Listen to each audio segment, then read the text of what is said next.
Assalamualaikum warahmatullahi wabarakatuh. Selamat pagi anak-anak. Kali ini kita akan belajar IPS kembali bersama Ibu Indira Yeti. Dan materi yang akan kita bahas tentang interaksi antar negara ASEAN yang berkaitan dengan pengertian, faktor pendorong kerjasama ASEAN, dan faktor penghambat kerjasama ASEAN. Kalian tentu ingat kan, Indonesia itu ada di benua apa? Ya, benar. Indonesia ada di benua Asia. Lebih tepatnya di Asia bagian Tenggara. Masih ingat juga kan, negara-negara yang berada di Asia Tenggara tergabung dalam suatu organisasi regional? Apa coba namanya? Benar sekali. Namanya ASEAN. Association of Southeast Asian Nations atau ASEAN. Itu dibentuk tentunya untuk mencapai tujuan bersama, ya kan? Apa tujuannya, masih ingat tidak? Ya, tujuannya antara lain mempercepat pertumbuhan ekonomi, sosial, dan kebudayaan negara-negara di kawasan Asia Tenggara, serta meningkatkan perdamaian dan stabilitas di kawasan Asia Tenggara. Kira-kira di dalam ASEAN ini ada interaksi antar negaranya tidak? Tentu ada kan? Nah, negara kita juga ikut berinteraksi dengan negara-negara tetangga yang ada di ASEAN, pastinya begitu. Lalu, apa alasan sehingga ada interaksi antar ruang di negara-negara ASEAN? Nah, interaksi ini terjadi karena setiap negara tentu memiliki keunggulan dan kekurangannya masing-masing, yang tentu saja berbeda antara satu negara dengan negara lainnya, sehingga ada interaksi antar ruang di negara-negara ASEAN. Nah, interaksi ini terjadi karena setiap negara tentu memiliki keunggulan dan kekurangannya masing-masing, ya kan? Yang tentu saja berbeda antara satu negara dengan negara lainnya. Keunggulan dan kekurangannya juga tersebar di berbagai sektor yang berbeda-beda. Oleh karena itu, tentu perlu adanya interaksi antar ruang untuk saling melengkapi satu sama lain. Kamu sudah tahu kan tujuannya interaksi antar ruang? Diingat ya, interaksi antar ruang ini tujuannya untuk memenuhi kebutuhan setiap negara dan tentu saja untuk menjalin kerjasama antar negara. Ingin tahu apa saja bentuk interaksi di ruang lingkup ASEAN? Oke, kalau begitu kita bahas ya.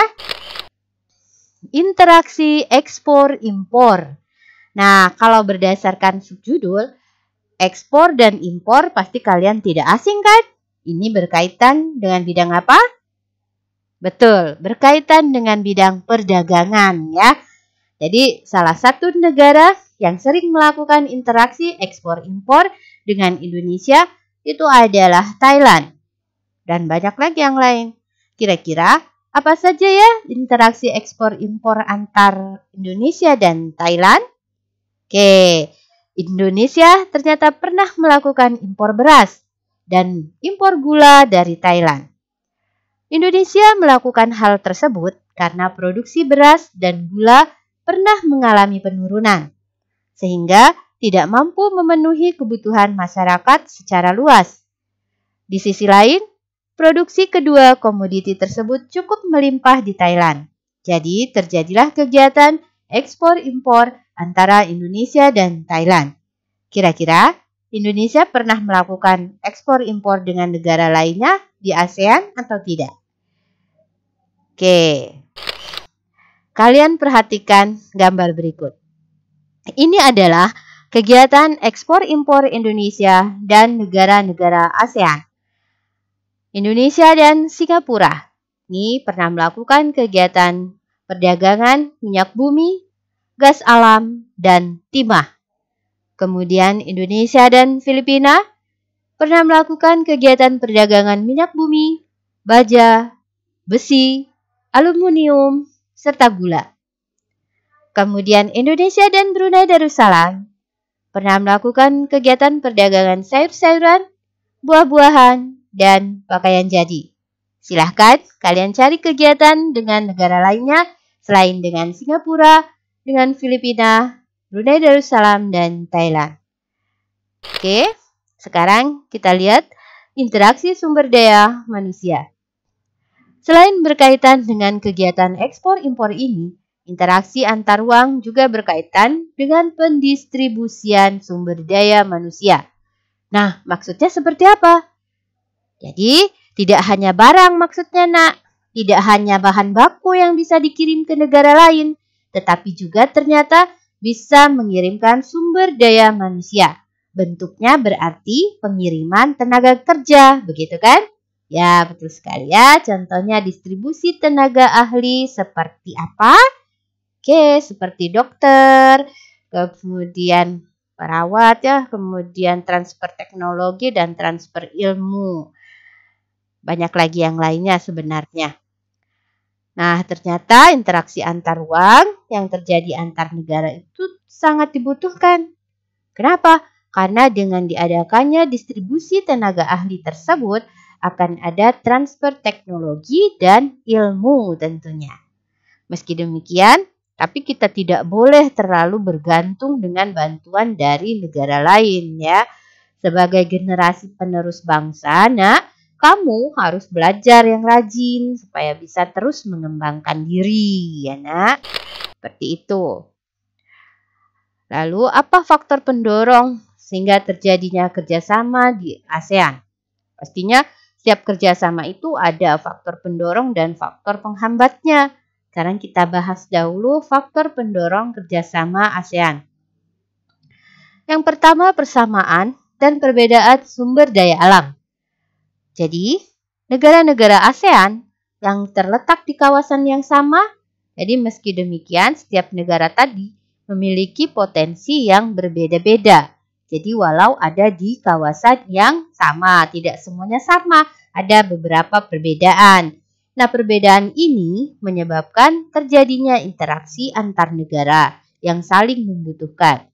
Misalnya, Thailand merupakan penghasil beras utama di Asia, sedangkan Indonesia penghasil kayu. Nah, Indonesia melakukan impor beras Thailand, tapi mengekspor ya kan kayu. Jadi sebaliknya Thailand memerlukan komoditas kayu untuk berbagai keperluan tentunya. Nah, persamaan sumber daya alam juga menjadi dasar terjadinya kerjasama antar negara ASEAN. Misalnya, persamaan sebagai penghasil beras. Dengan adanya persamaan itu dibentuk organisasi bersama bidang pengelolaan beras secara terpadu. Contoh lainnya adalah OPEC, itu kerjasama negara penghasil minyak bumi.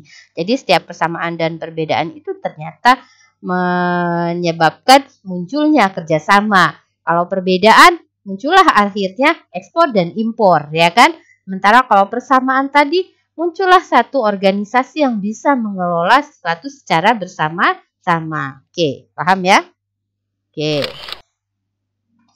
Yang kedua, persamaan dan perbedaan wilayah. Nah, ini kaitannya dengan wilayah ya, Nak. Setiap negara memiliki kondisi wilayah yang berbeda. Di sisi lain, negara di ASEAN itu memiliki letak geografis yang sama. Jadi, sama-sama berada di kawasan Asia Tenggara. Kondisi ini tentunya mendorong negara-negara tersebut menjalin kerjasama untuk menjaga stabilitas dan kawasan di Asia Tenggara. Karena merasa kita sama-sama dengan tetangga namanya juga ya kan? Nah, sama seperti kita di rumah. Kalau dengan tetangga masa tidak saling jaga, rumah kosong ya kita bantu menjaga. Nah, begitu juga dengan ini ya, setiap negara merasa satu wilayah sama di kawasan yang sama, jadi mendorong untuk menjalin kerjasama, menjaga stabilitas kawasan di mana tempat kita tinggal, yaitu Asia Tenggara. Gitu. Lalu yang ketiga, perbedaan perkembangan teknologi. Perkembangan teknologi di setiap negara itu memang berbeda, nah. Ada yang berkembangnya pesat, ya kan? Bahkan ada yang sedang-sedang saja. Nah, bahkan ada yang belum mengenal teknologi sepenuhnya. Jadi lambat ya pergerakan teknologinya. Nah, dengan demikian pastinya perlu kerjasama dalam bidang teknologi. Nah, negara dengan teknologi sederhana itu dapat memenuhi kebutuhan teknologi tinggi dengan mengimpor peralatan teknologi dari luar negeri, begitu ya. Kemudian perbedaan dan persamaan budaya.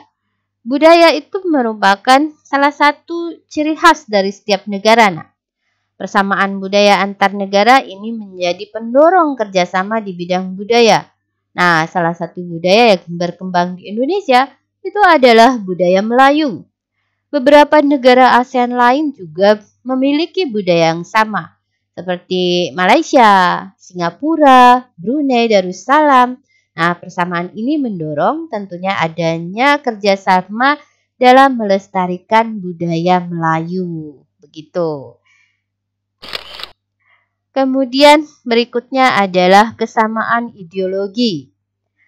Negara-negara yang memiliki ideologi yang sama itu dapat terdorong melakukan kerjasama.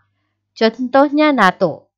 Kemudian organisasi yang dibentuk tahun 1949 ini merupakan organisasi negara Eropa Barat dengan kesamaan ideologi liberalisme kapitalisme.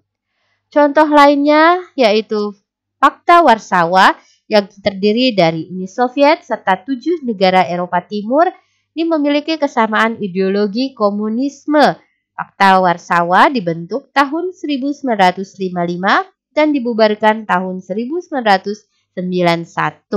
Itu untuk kesamaan ideologi karena merasa sama jadi akhirnya terdorong melakukan kerja sama. Oke, kalau tadi kita sudah membahas faktor pendorong kerjasama. Nah, sekarang kita akan membahas faktor penghambat kerjasama di ASEAN. Yang pertama adalah bencana, keamanan negara, dan peperangan. Bencana itu dapat berupa bencana karena faktor alam maupun faktor manusia sendiri. Bencana alam disebabkan karena proses alam yang tidak seimbang, seperti gempa dan gunung meletus. Adapun bencana karena faktor manusia yaitu kerusuhan dan peperangan. Nah, kondisi negara kurang aman dan tidak stabil. Kalau terjadi hal seperti itu, tentu membuat negara lain enggan bekerja sama dalam perdagangan.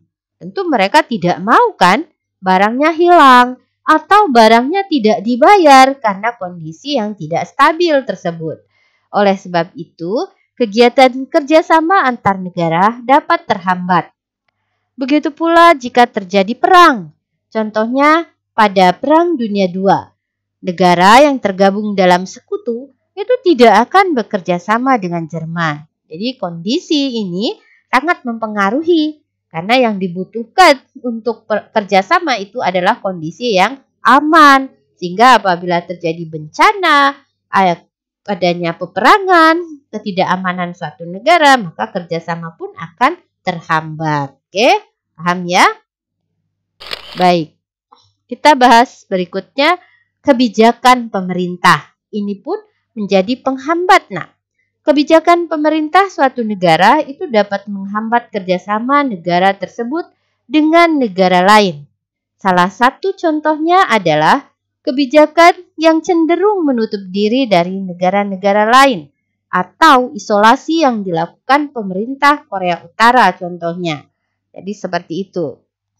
Kebijakan lainnya yang berkaitan dengan penghambat itu contohnya adalah pembatasan kuota. Jadi pembatasan kuota ekspor dan kuota impor itu juga berdampak ya pada kegiatan kerjasama perdagangan misalnya. Berikutnya perbedaan mata uang. Mata uang merupakan alat tukar perdagangan, tahu kan uang ya? Perbedaan mata uang ini terletak pada nilai tukar mata uang. Nah, misalnya Singapura nih ya mengekspor barang elektronik ke Indonesia. Dengan demikian, negara Indonesia harus membayar dengan mata uang Singapura. Nah, jika nilai tukar rupiah terhadap dolar Singapura lebih rendah, maka pemerintah akan mengeluarkan anggaran lebih banyak berkaitan dengan ini. Jadi, perlu kestabilan kurs mata uang asing. Jika kurs mata uang asing di negara-negara ASEAN tidak stabil, maka kerjasama antar negara itu dapat terhambat. Jadi begitu. Maka bagaimana caranya menciptakan agar stabil? Kondisi negara kita juga harus stabil karena keadaan politik ya dan kondisi masyarakat juga akan berpengaruh terhadap kurs tersebut. Oke, itu tadi kita sudah membahas beberapa faktor pendorong dan penghambat kerjasama ASEAN. Ibu ucapkan terima kasih karena kalian sudah menyimak materi dari awal hingga akhir. Kemudian untuk latihan itu ada di link ya nak, bit.ly latihan 3 Ibu Yeti. Jadi kalian bisa buka nantinya pada saat kalian telah mempelajari materi yang sudah Ibu sampaikan. Oke, sudah paham? Jika tidak paham atau belum paham, kalian boleh tanya ke Ibu lewat WA ya nak. Saja, jika ada salah kata Ibu mohon maaf. Tetap jaga kesehatan. Wassalamualaikum warahmatullahi wabarakatuh.